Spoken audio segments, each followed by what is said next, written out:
Have you ever stood in or, looking at pictures of the Parthenon in Greece, a majestic home for the gods, and then gazed upon the colossal temples of Karnak in Egypt, built for their own divine rulers? It is a sight that sparks a massive question. If these two ancient pantheons were to clash, the Greek gods versus the Egyptian gods, who would truly come out on top? Which pantheon is more powerful? Today, we are diving deep into mythology to stage the ultimate divine showdown. We'll compare some of the most iconic deities from each side, from the kings of the gods to the rulers of the underworld. So, get ready for a battle of myths, a clash of divine titans. Let's find out which gods reign supreme. Our first round is a heavyweight championship bout, the kings of the gods. In one corner, hailing from the towering peaks of Mount Olympus, we have Zeus, the mighty king of the Greek gods. Picture this, a formidable figure with a flowing beard, his hand crackling with raw power. Zeus is the master of the sky and thunder, a god whose whims can change the weather from a sunny afternoon to a terrifying storm in an instant. With a single flick of his wrist, he can hurl a lightning bolt that splits mountains and shakes the very foundations of the earth. His authority over the other Olympians is absolute, maintained through sheer strength and a commanding presence. He's not just a king, he's a symbol of untamed, celestial power, a force of nature personified. He sits on his throne, watching over mortals and gods alike, his judgment swift and his power unquestionable. The stories are filled with his exploits, his battles against titans, and his often tumultuous relationships that shape the mortal world. Zeus represents order, but also chaos, the unpredictable fury of the heavens. Now, let's travel to the sun-drenched lands of ancient Egypt to meet his opponent. In the other corner, we have Ra, the supreme sun god, the creator of all life. Imagine the scene. Every morning, Ra begins a majestic journey across the sky in his magnificent solar bark. As he sails, he brings light and warmth to the world, banishing the darkness and chaos of the night. Without him, the world would be plunged into an eternal, lifeless winter. He isn't just a king, he is the very source of existence.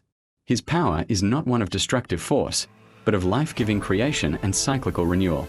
Every sunset, he descends into the underworld to battle the serpent of chaos, Apep, ensuring that the sun will rise again the next day. This daily victory is a testament to his unwavering strength and his role as the ultimate protector of order, or Ma'at. So, we have Zeus, the master of the storm and raw power, versus Ra, the giver of life and the eternal victor over chaos. One commands the skies with thunder, the other commands them with the life-giving sun. Who takes this round?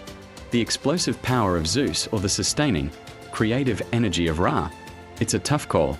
Now, let us descend from the heavens into the shadowy realms below for our second round, the rulers of the underworld. First, let's meet the Greek lord of the dead, Hades. Don't mistake him for an evil figure, he's not. Hades is a stern and just king, ruling over his domain with an iron fist. His realm is a vast, gloomy, and mysterious place, often depicted as a land of shadows where the souls of the departed wander aimlessly. Imagine a dark, cavernous throne room, where Hades sits silently, his presence commanding respect and a little bit of fear. He is the wealthiest of the gods, for the underworld contains all the precious metals and gems hidden within the earth. But his wealth brings him little joy. His job is to ensure that the dead stay dead, and he takes this duty very seriously. His realm is inescapable, guarded by the fearsome three-headed dog, Cerberus. While his brothers Zeus and Poseidon rule the sky and sea, Hades governs the final destination for all mortals. His power is absolute within his domain, a quiet but immense authority over the cycle of life and death. He is the ultimate gatekeeper. Now, let's cross over to the Egyptian afterlife, which presents a very different picture. Here, we meet Osiris, the ruler of the underworld, but his kingdom is anything but gloomy. Osiris is a god of resurrection and fertility. After being tragically murdered by his brother Set, he was brought back to life by his wife, Isis, becoming the first mummy and the king of the afterlife. His realm, known as the Field of Reeds, is a paradise, a perfect reflection of the fertile Nile Valley. It's a land of abundance, where the righteous dead can live for eternity in peace and prosperity. Imagine lush green fields, flowing canals, and endless harvests. To get there, a soul must first pass the weighing of the heart ceremony, where their heart is weighed against the feather of Ma'at, or truth. Osiris presides over this final judgment, not as a grim warden, but as a merciful king offering eternal life. His power isn't about containment, it's about regeneration and eternal bliss. So, we have Hades, the solemn king of a shadowy, inescapable realm, versus Osiris, the resurrected god of a bountiful, heavenly paradise. One represents the finality of death, the other, the promise of rebirth. Who rules the afterlife better? The choice is yours. So, after these epic matchups, who wins? Who is more powerful, the Greek pantheon or the Egyptian pantheon? We've seen Zeus with his thunderbolts and Ra with his life-giving sun. We've journeyed with Hades through his shadowy kingdom and with Osiris to his paradise in the field of reeds.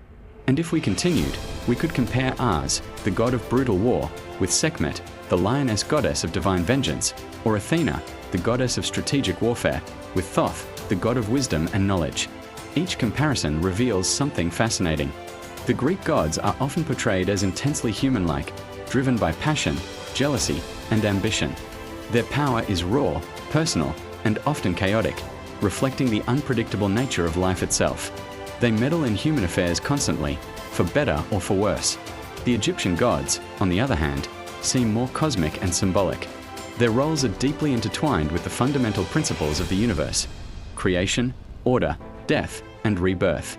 They represent the cyclical nature of the Nile, the journey of the sun, and the eternal struggle between order and chaos.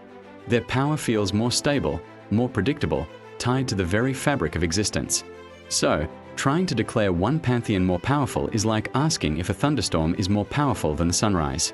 They are powerful in different ways, serving different purposes within their own cosmic narratives. The real power of these gods wasn't in their lightning bolts or their solar barks. It was in the profound impact they had on the people who worshipped them. They helped millions of people make sense of a complex and often frightening world.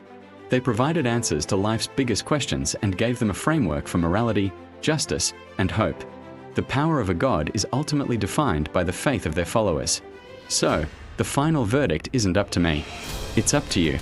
Based on what you've heard, which pantheon do you think is mightier? Let me know your thoughts in the comments below. Thanks for joining us on this mythological journey.